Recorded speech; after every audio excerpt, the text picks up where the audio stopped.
Okay, so let's get started.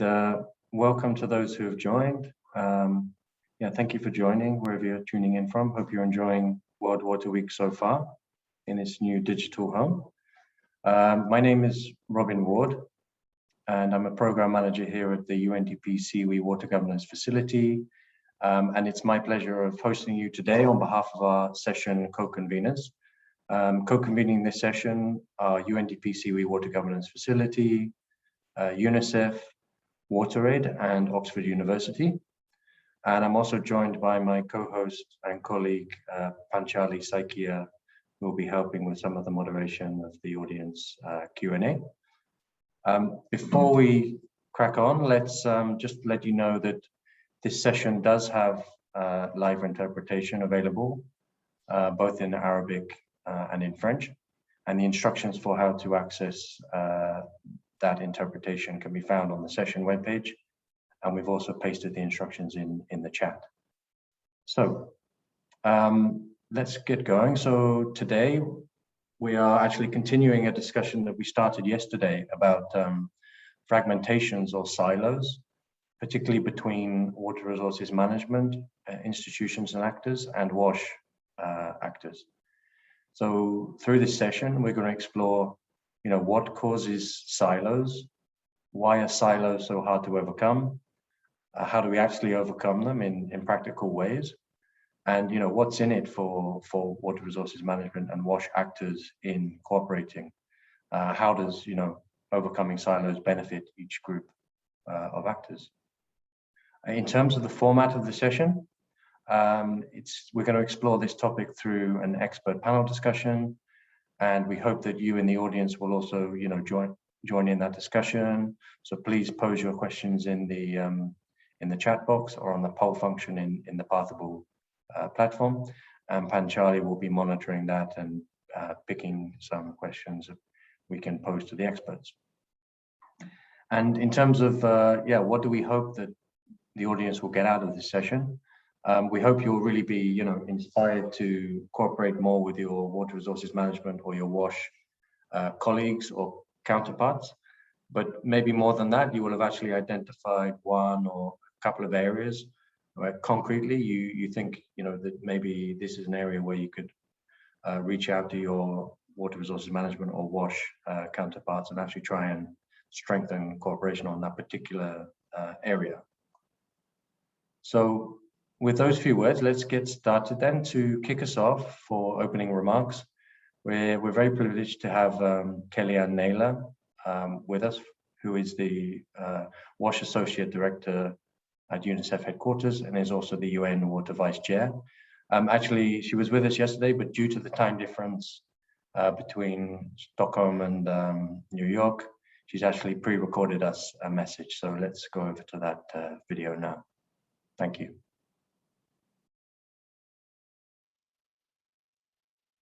Thank you very much, Robin, and greetings to the many colleagues and friends of water and sanitation joining us today.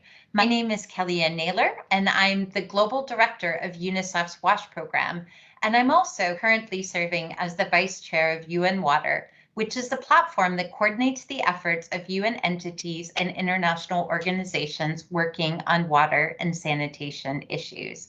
In that role, I'm delighted to be here today to share some views about a topic very close to my heart, which is the importance of intersectoral cooperation as a catalyst for climate resilience and SDG6 acceleration. First, I want to share a couple facts to set the scene. Globally, more than 2 billion people live in countries experiencing high water stress. An estimated 4 billion people, representing nearly 2/3 of the world's population, experience water scarcity during at least 1 month of the year, while 500 million people in the world face severe water scarcity all year round. Water use has been increasing worldwide by about 1% per year since the 1980s, and global water demand is expected to continue increasing at a similar rate until 2050, accounting for an increase of 20 to 30% above the current level of water use. UNICEF has recently estimated that 1.4 billion people live in areas affected by extreme water vulnerability, which takes into consideration not only the physical scarcity of water, but also drinking water service levels. These facts and figures have brought many calls that we are in a water crisis. But looking beyond the numbers, we need to ask why this is happening. What are the key drivers of these changes in water resources availability and quality?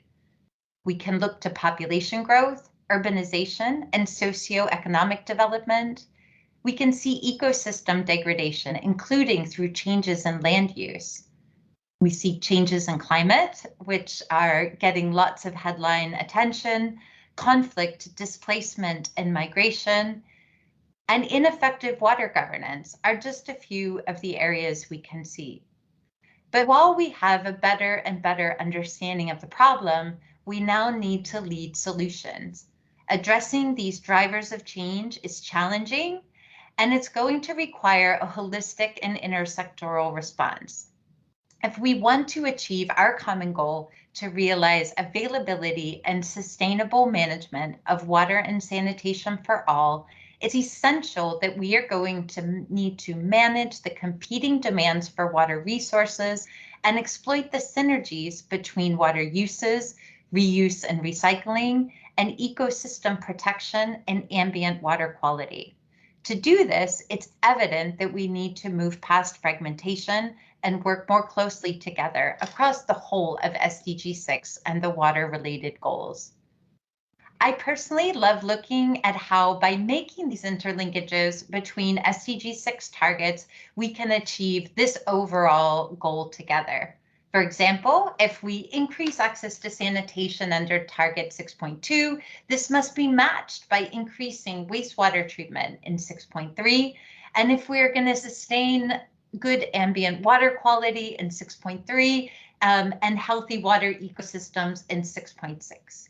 Moreover, by increasing recycling and safe water reuse under 6.3 and water use efficiency under 6.4, under the right governance structures 6.5, this will make more water available for drinking under 6.1, and we can reduce impacts on water-related ecosystems 6.6.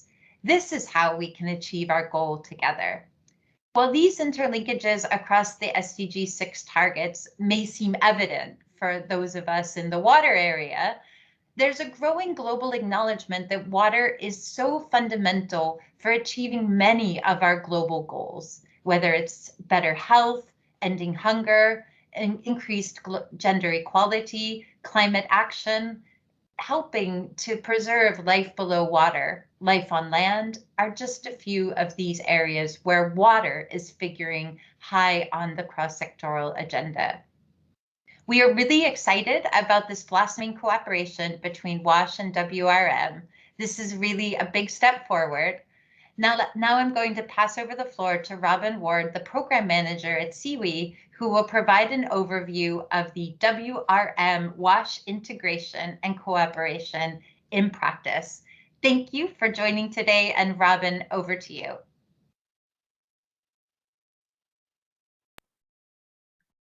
So we thank Kelly very much for those words, which sets the scene very nicely for this session. So thanks to Kelly.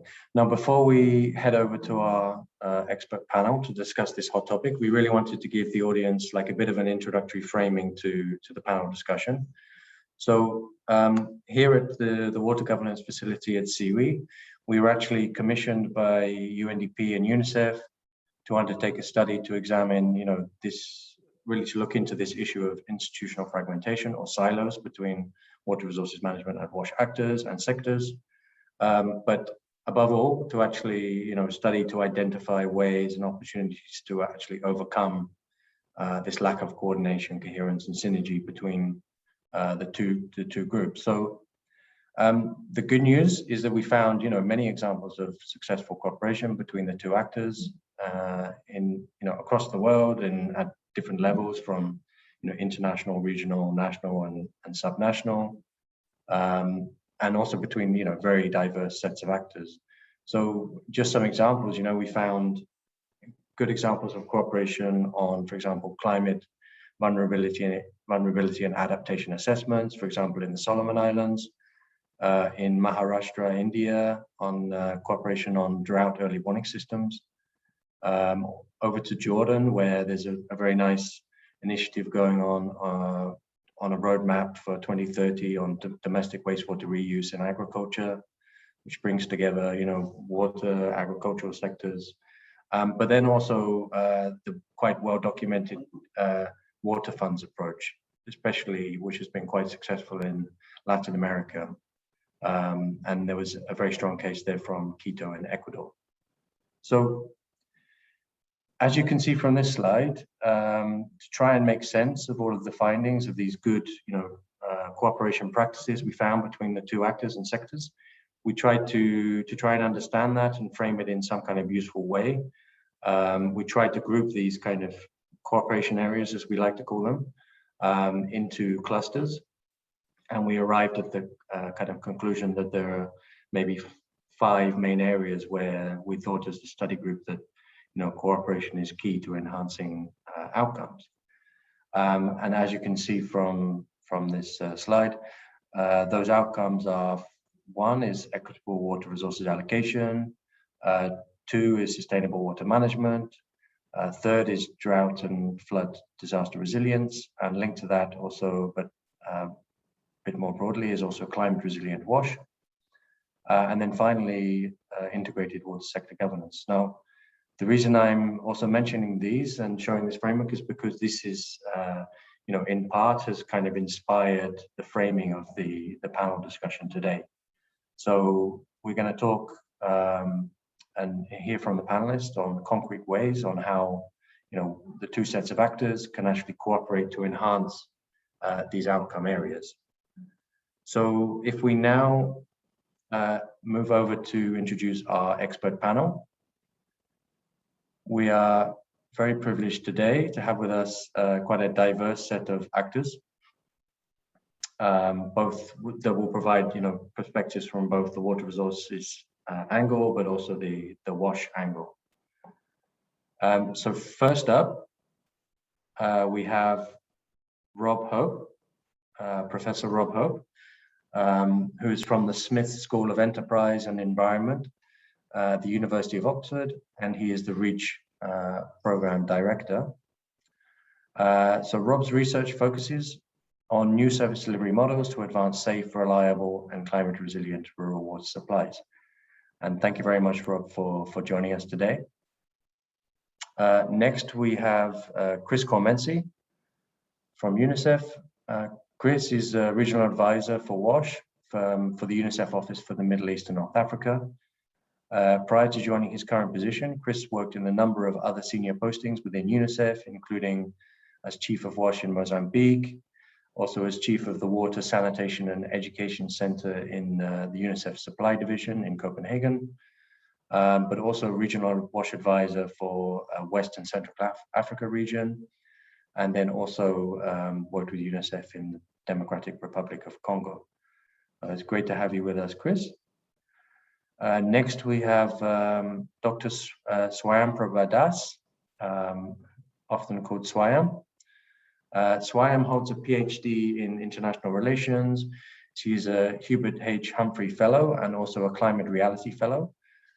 She has experience working across environment and development sectors, including natural resources management, human development, skill development, and also women's empowerment.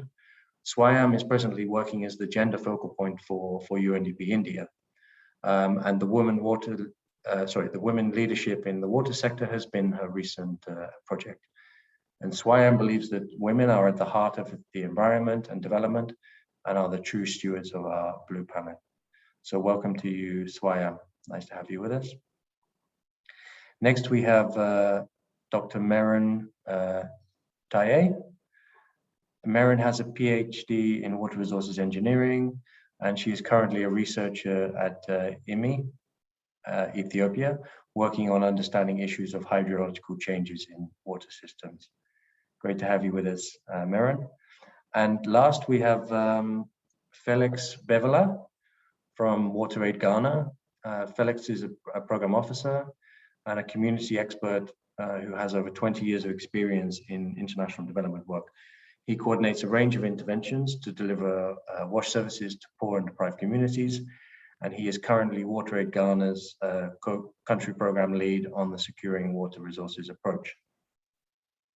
So it's great to have you all with us today. So now we're going to shift to our first topic for the panel discussion, which is on climate and disaster resilience.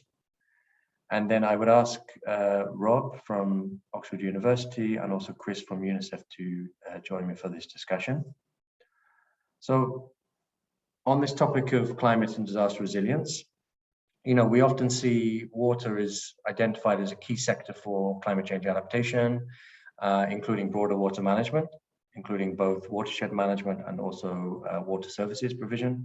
But action, including financing, is often insufficient. So the question to both of you is, you know, from your experience, what are some of the key areas where water resources actors and also WASH actors can cooperate to build climate and disaster resilience? And, you know, in what concrete ways does the cooperation between the two groups actually lead to increased resilience? So first, I would like to invite Rob to respond and share his perspectives. Rob, the floor is yours. Okay, thanks, Robin, and good morning, good afternoon to everybody. I will try and be brief on this.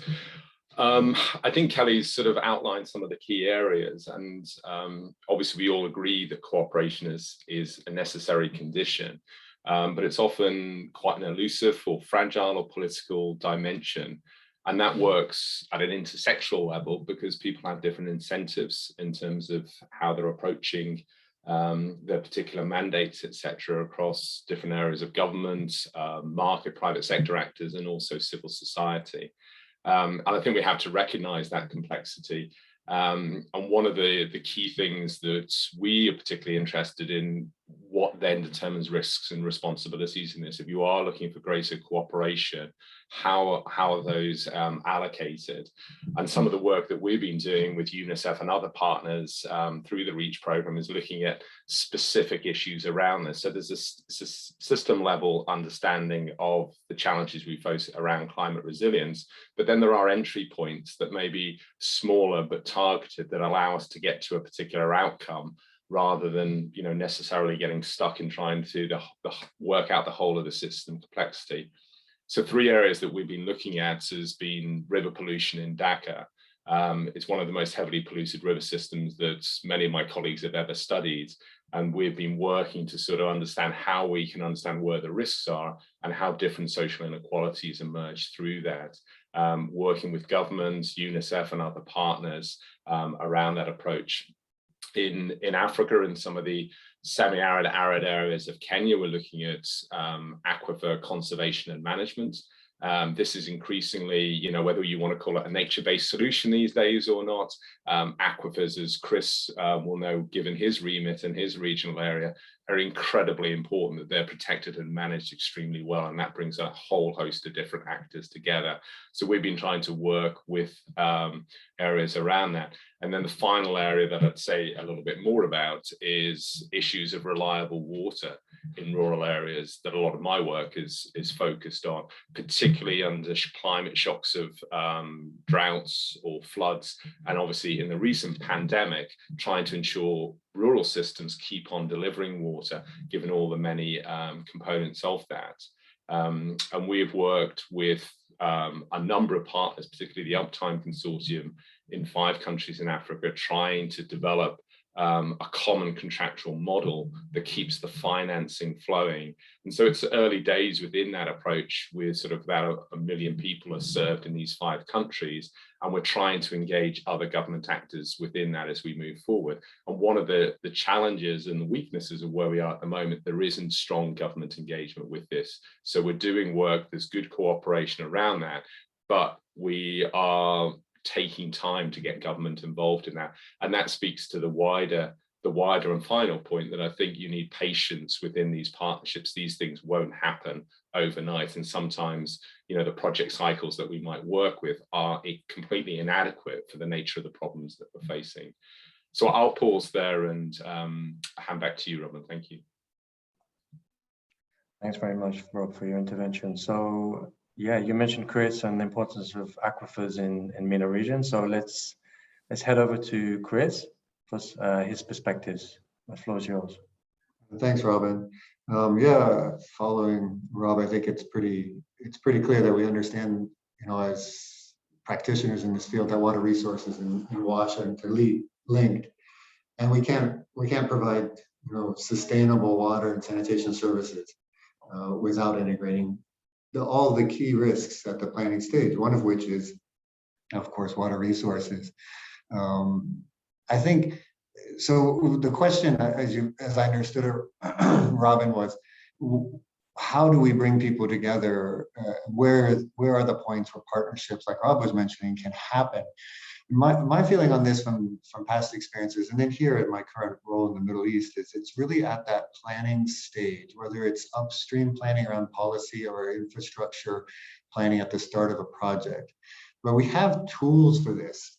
Right. I mean, we've seen, for example, the washback tool that a lot of us know about, the wash bottleneck analysis tool that serves as a platform to bring partners together with a systematic approach to ask certain questions where you have inputs from all the different angles.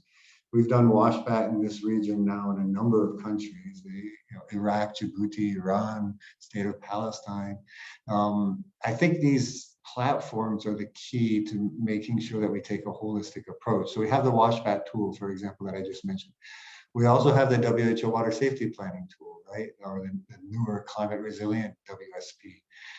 We just applied that in Jordan at a utility level and brought together all the key actors using that tool to sort of steer and direct the conversation.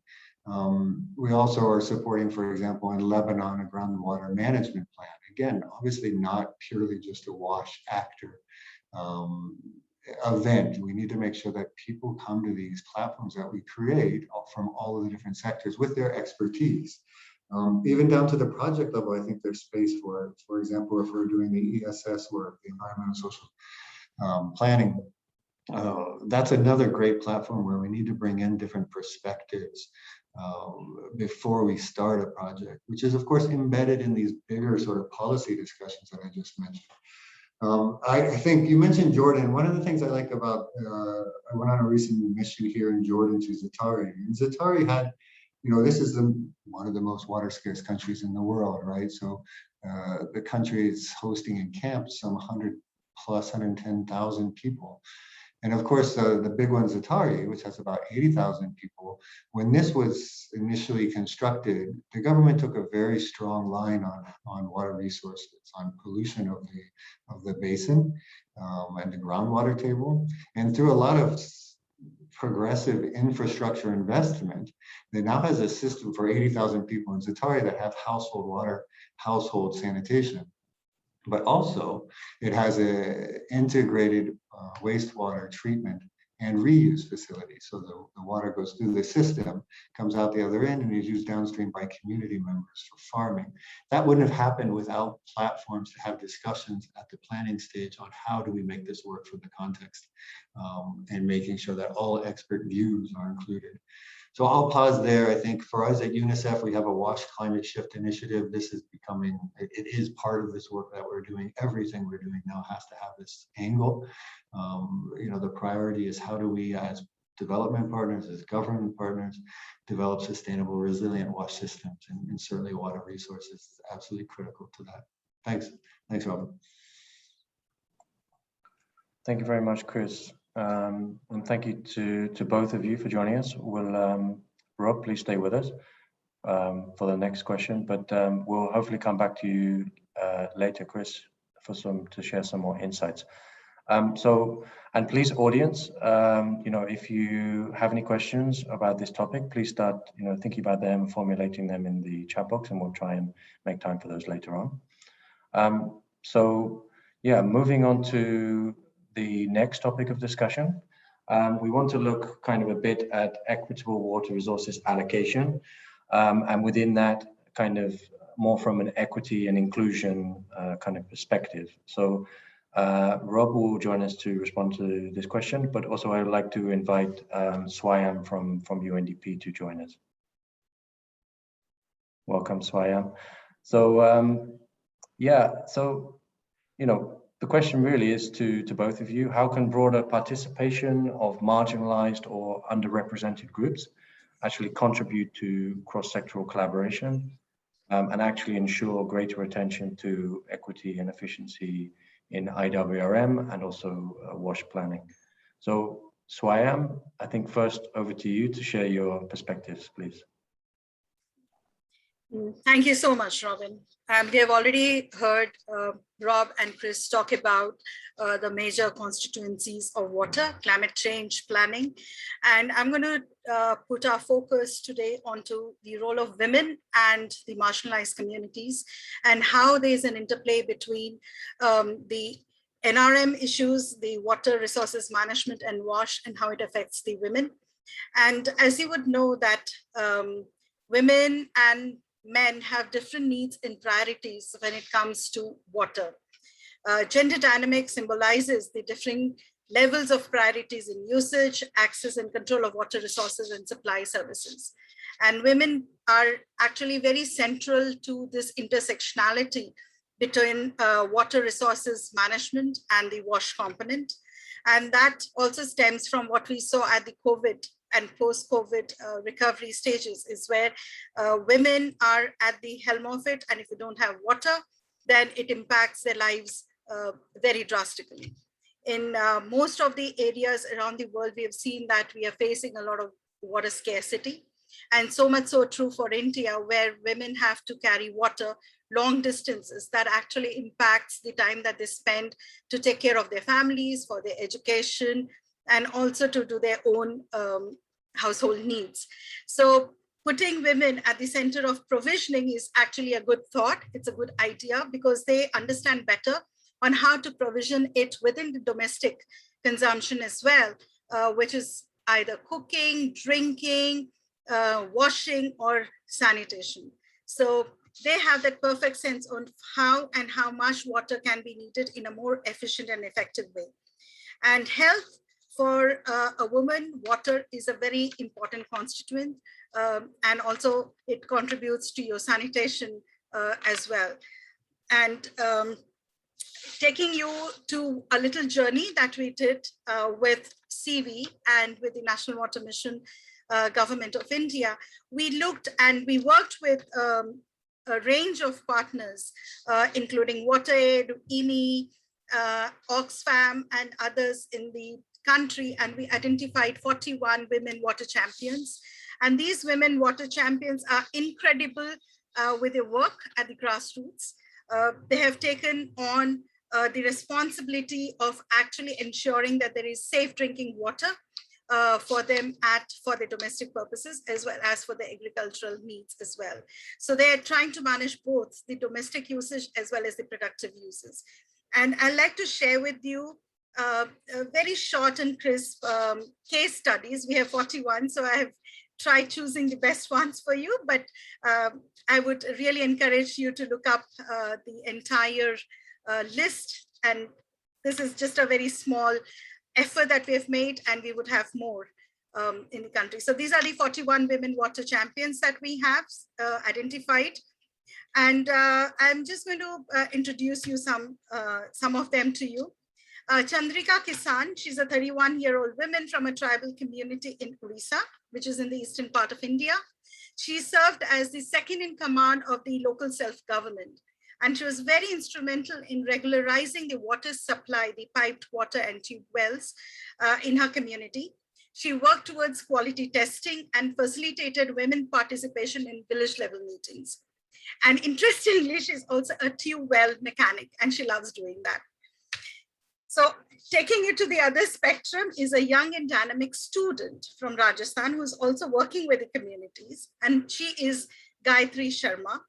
She launched a community program on water literacy within her community in that area, And she encouraged young water warriors to come up and address the water woes. And she's been leading a lot of water harvesting work within that area. Aged no bar, at the age of 63, Madhuben Raval from Gujarat, she mobilized other women to file a petition to the canal authorities. So we have a river and we have a canal system for irrigation. So she petitioned to the canal authorities to gain access to the canal water for longer period of time. There was a canal, but she petitioned it that it should be provisioned for longer periods, and especially for the drought periods, so that they can access that water for agriculture. And they also trained on sustainable practices to help women to transition from to actually homemade organic inputs into agriculture. So she's been quite a bit of working with the women communities out there. Aptly demonstrating her leadership is another woman. Her name is Aruna Das, and she's from Assam. And Assam is a flood-prone area in India. And she formed a water user group and led a rally for the completion of the water embankment, and so to protect the community from flooding. The last interesting one that I'm sharing with you today is that of Ali. She's from the indigenous community. She's a 40-year-old tribal woman, and she is known as the barefoot ecologist, and she's from Tamil Nadu, which is at the lower end of the country, at the southern part of the country. And her work actually brought about a shift in women leadership, and it led to the acceleration of rejuvenation of springs, construction of bunds, and she's also promoting kitchen gardens around the pond. So you would see that how just about managing water, they are able to expand the entire constituency to other works as well. So I feel that women are central to women provisioning, usage, planning, implementation. And therefore having them in the center of planning and giving them a voice to actually influence that planning process, which is good for them, would be a way to go forward towards an integrated and a coordinated work where we are bringing in both water resource management and planning with WASH components. Thank you. Over to you, Robin. Thank you very much, Swayam. It's great to hear those stories of the women in India. So Rob, now shifting over to you, same question to you. Right, well, I think Swayam sort of answered most of the question there. I think there's, you know, such rich detail in that, and I would sort of echo many of the things that she's been saying, particularly these intersectional inequality issues, which is some of the work that we have been involved in. So this is not only a gender issue, as Swayam knows as well as I do, but you know, there are issues in terms of wealth and geography, health issues, and also age that come into this. So it's not just one type of inequality or inequity that exists, they often converge. And this goes back to my earlier point, if I may, in terms of the risks and responsibilities within this, in terms of how they're allocated between governments, markets, civil society, etc. Because the women that Swayam was illustrating there is fantastic, but there also is the responsibility of government and other agencies in this approach to support this going forward. And I think we should be cautious in terms of what individuals can do. They need support, and it's this allocation, equitable allocation of these issues going forward, which I think is an important area. So just one brief illustration, because I think I know we're tight for time, is around the area of girls in schools, which I think is an issue that we're all quite passionate with, and the issues playing out in Afghanistan at the moment sort of, you know, bring that very much to the fore. There's been studies in India that's looked at national level data where you've had improved rural pipe water supply, but the health benefits in terms of a metric of diarrhea or the reduction of diarrhea in children under 5 bypass families where the woman has low levels of education. So something that seems like a very successful WASH intervention, getting these systems working and in homes, the health benefits may bypass people if there aren't sort of wider education. So it's these public and private responses. And we've recently been doing work in Kenya looking at some of these issues as well with more of a climate footing, where we see increasingly the dry spells affecting both primary and secondary schools, leading to schools. I mean, we were looking at 2,000 schools behaving very differently to these drought events, some responding quite strongly and spending significantly more money than others in terms of addressing these issues. And this again gets through in terms of the role of girls, in terms of menstrual hygiene management and there being insufficient water available for sanitation, hygiene needs, hand washing, which we're all now fully aware of how important that is, but also cooking food, cleaning facilities. I mean, it cuts through the whole system. And here within the school system in Kenya and many, the head teachers are responsible for this. They're predominantly men. And when we sort of did some analysis around this, we find that male teachers don't necessarily see the relationship between a water problem and menstrual hygiene management. Women certainly do, but they're a third of the teaching or the senior teaching staff. And this sort of illustrates some of the structural issues that I think we need to, think through and respond to. I'll pause there and pass back to you, Robin. Thanks, Rob, and thanks to both of you. Hopefully we'll have time to come back later for some more reflections. So thank you very much. Okay, now we'll move on to our final topic, which is more kind of broad on sustainable water management. And then I would like to invite Meron from IMI Ethiopia and Felix from WaterAid to join us. Welcome to you both. So, I mean, silo sector-based approaches for water resources and WASH and the challenges such as, environmental pollution from domestic wastewater and inefficient use of water are nothing new. And then, so the benefits of kind of cooperating between the two sectors, seems kind of glaringly obvious. But then, so the question to you both is, what makes it then so challenging to overcome these silos? And what simple and what more transformative actions can both water resources management and WASH actors take to kind of break down these silos and cooperate for more sustainable water management? So first, I would like to invite Meron, please, to share her reflections. Thank you. Thank you, Robin. So yeah, the challenges to overcome the silos between WASH and water sources are diverse. As Rob mentioned, the main ones are the institutional and operational structures of the sectors, and that reflect their thinking and the scale at which their work focuses on. While water resources usually focus on at a basin scale and want to address problems such as water allocation, demand management, and water conservation, when they deal with variability and climate extremes. This usually take longer time at a basin scale. And WASH actors are more focused on the water source and provide localized solutions. So such working paradigm differences are present from higher institutional levels to lower field level implementers. And this would be one of the challenges. And the other would be the financial resources. For example, in Ethiopia context, WASH sector has much more financial resources from donors, and this is in line with the government priority to provide water supply for all, which is understandable for a country that has yet not achieved 100% water supply access. However, when most focus is on meeting current demands, less attention can be given to basin scale needs of this water demand management, water conservation work, which also require a lot of financial resources.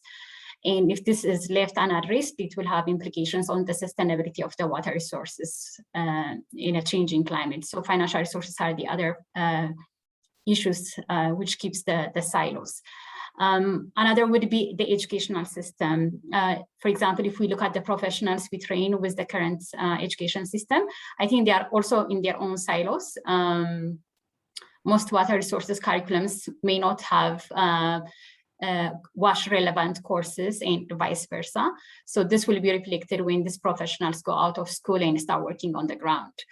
The transformative solutions would be, the first is promoting this water system level thinking, both in education and in institutions. I think this will help to bring about changes in institutional structures, policies, and implementation of projects. This change will take some time or longer time, but immediate actions can be taken when planning new projects through designing and implementing together. For instance, IMI promotes multiple use of water, which means supporting water supply system. It can be groundwater source or ponds that provide water for domestic needs and productive use in crop production or livestock altogether. So this multiple use of water approach has been implemented in various locations in Africa and Asia, especially with success stories from rural communities. And I think encouraging both sectors to work together in such kind of projects will underscore synergies in cross-sectoral collaboration. And at government level, for example, in Ethiopia, there are multi-stakeholder forums that bring WASH sectors together. And with this WASH actors, when they are combined with water resources actors, that will help to promote more systems level thinking. And such initiatives in Ethiopia should be encouraged furthermore.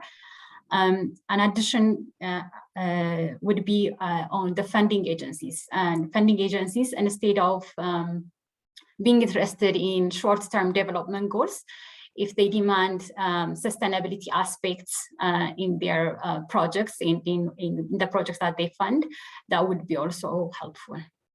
I'll stop here, Robin. Thank you. Thank you, Meron. So now we head over to Felix as well to share his perspectives from the field in Ghana. The floor is yours. Thank you, Robin. Water aid experience span the divide between WASH and water resources management. Water aid has been implementing, in fact, the earlier speakers have highlighted on the challenges. I will focus more on the solutions. Water aid is implementing an approach called Securing Water Resources Initiative. Under this initiative, we have learned simple ways by which we are bringing together actors in the two divide, WASH and water resource management, for coordinated and concerted actions to secure water resources for efficient water service delivery and water resources management. Through this initiative, we are undertaking stakeholder engagement activities, bringing together actors in the two divide to cooperate on securing water resources. We have trained community champions on the basis of water resources monitoring. Specifically, we have trained community champions to monitor fall and groundwater. And this using very simple tools, and this have helped us, this have helped the communities to better appreciate the link among rainfall, groundwater, and surface water. And this is very basic for their understanding of the performance of their water systems, very basic for understanding the relationship between surface water, groundwater, and performance of their water systems. And this have led to communities developing an operational framework, operational principles for ensuring the efficient use of water. We have also working with actors in both divide, that is water resources management and WASH, working in concert with local government authorities. We have facilitated the development of water security plans for some selected local government authorities. And these plans provide a framework for ensuring the provision of efficient WASH services, as well as maintaining ecosystems balance at the community level. And these plans have also been used. We are also using these plans as a mobilization tool to mobilize stakeholder engagement around water resources management. And through these activities, we are indeed breaking the barriers that exist between water resources management, and WASH actors for them to come together to work in a concerted way to ensure that WASH services are embedded in water security and water resources management. But in all this, we find that there is a need for strong leadership at all levels of government to ensure that the actors are all brought together behind a common plan, and working to overcome the silo-centered thinking and action. So through the activities we implement under the Secure Water Resources Initiative, we have learned that the absence of functional coordination and cooperation among the actors is indeed affecting the efficient delivery of water services and water resources management. And through the engagement, stakeholder engagement, and working on small doable solutions, we have succeeded in bringing together these actors. We have developed action, facilitated development of action plans through which there are various actions related to water service delivery and water resources management. Maybe I'll pause here for questions, if any. Thank you very much, Felix. So thank you to you both, Meron and Felix. Please stay with us. We've now concluded the curated part of the panel discussion, and we still have maybe 6 minutes left for audience Q&A. So my colleague Panchali has been monitoring what's going on in the chat box. There were a couple of questions that came up, and I think there's a more general one. So I could read and then invite anybody to respond. From Uluwatito Awi is asking, what would you say is the main argument as to why WASH and WR integration and collaboration is needed?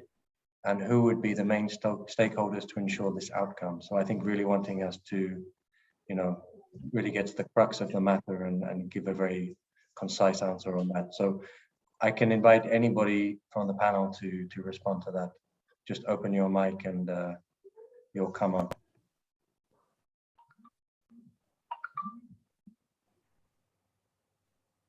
This is Chris. I think it's a good question. I think I'll answer the second part and maybe let somebody else answer the first part on why. But who is the main actors are the governments, right? I mean, and it's a transboundary issue when we think about it. So we need coordination through the regional bodies. We need coordination through the global bodies. We need coordination at the country level. And I'm a real big believer, like I mentioned, on these systems approaches. Who calls these meetings? Who uses these tools? It's the government.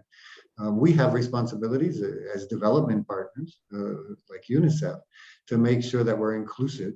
And we make sure that we bring in the people that we may know from past experiences, from different projects in the past, but also bringing in things like gender aspects, disability aspects, things that sometimes are forgotten. But effectively for me, it's the government who needs to take the lead on ensuring that anything done in their countries take an integrated, sustainable approach. Thanks, Chris. Would anybody like to come in and respond to the first part of the question about the main argument why WASH and WM should cooperate and integrate? Just open your mic and go. Okay, this integration is very, very important. I will answer by citing the example we have in Ghana. In Ghana, wetlands in our urban space is become very scarce. They are being turned into residential and industrial establishment. And this is because of the lack of cooperation among the two actors. In granting permits, the authorities, the permit granting authorities are independent. They deal with the service granting authorities independently. So if a developer, is dealing with the permit granting authorities independently, then the tendency for one authority to overlook the needs of the other is very high. But if this coordination exists, such that we have, a body of stakeholders coming together to grant permits for the development of wetlands, they will take into account all the use to which the wetland in the urban space could be put in, they will take into consideration in granting the permit. And so the lack of coordination have made it possible for people to go around the regulations surrounding the use of space, particularly wetlands in urban space, to circumvent the rules, and then all the wetlands in our urban space are all getting used up, and this is not these are not augur well for efficient water resource management and wash service delivery. Thank you. Thank you very much, Felix. And we had another question. We have maybe just one more minute, so maybe one person could answer quickly. Another kind of, I think it's a follow-up question about how can donors actually support governments better to take the lead and work for integrated approaches. So I invite maybe one person if they would like to respond in 1 minute.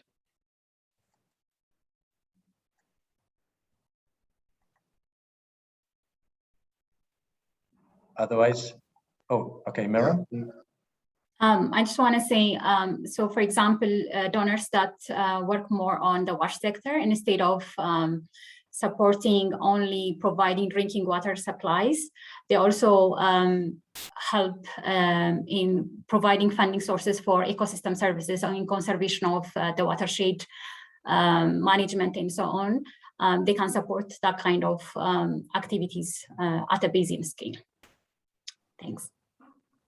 Thank you very much, Meron, and thank you to all of our panelists for joining us today. Very much appreciated. And now I would like to ask Dr. Marianne Shelian, UNDP Senior Advisor for Water, to reflect on what we've been discussing and provide some closing remarks. Through UNDP's Global Policy Network, Marianne coordinates technical support on water-related matters to the UNDP country offices and the global UNDP positioning on water policy. And this work involves policy integration and finding ways to overcome fragmentation between services provisioning and also resources management. The floor is yours, Marianne. Thank you. Thank you so much. And thank you for the amazing interventions from the panel and also good questions from the audience here. Maybe I can even start on the, a little bit on the why integration.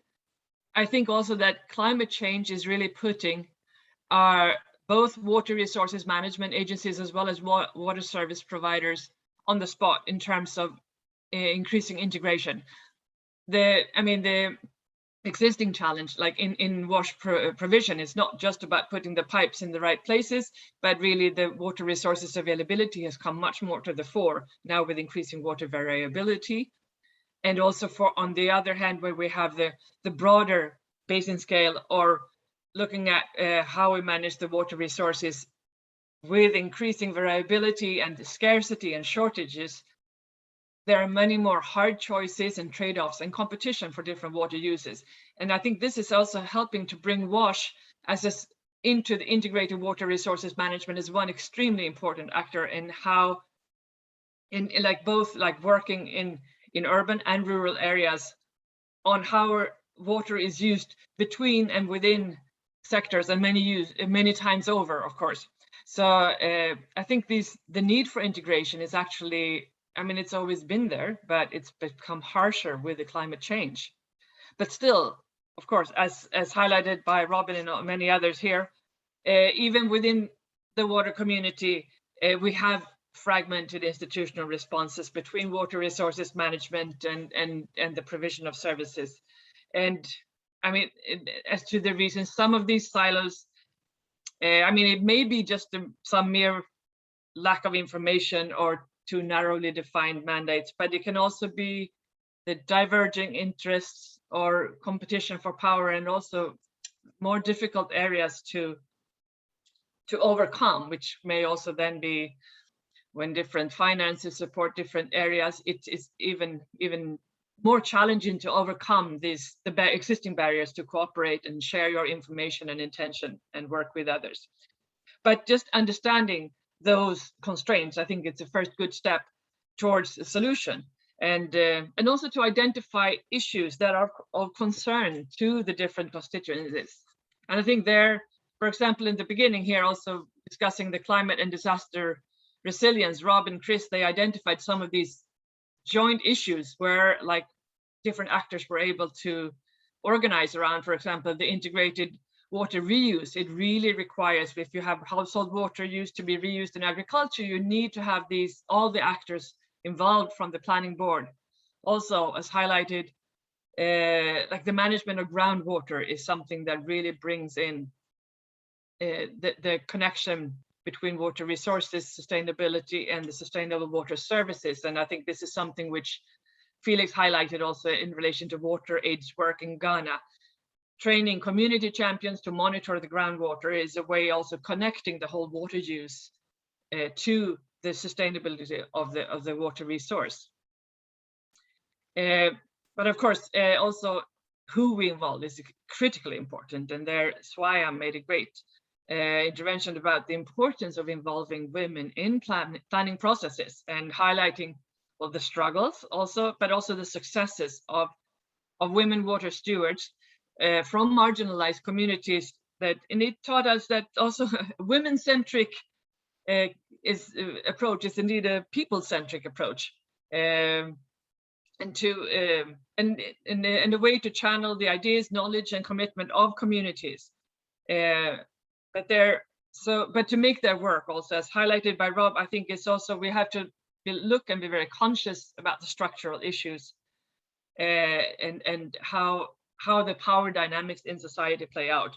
And there, of course, government has a key leadership role to be truly supportive of grassroots initiatives and participatory processes, and including to ensure education, to ensure that to reap the health benefits out of many of these improved interventions.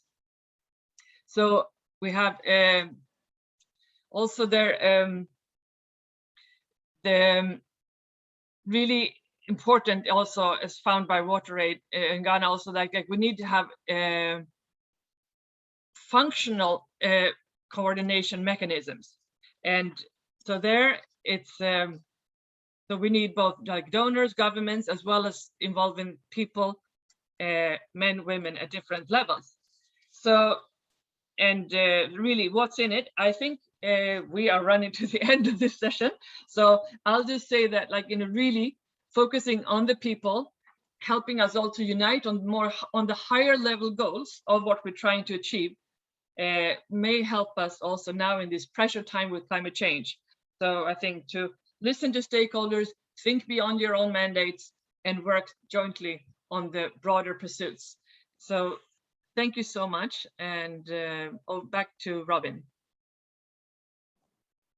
Thank you, Marianne, for those words. And thank you to all of our speakers and the panelists, and most of all to the audience for tuning in.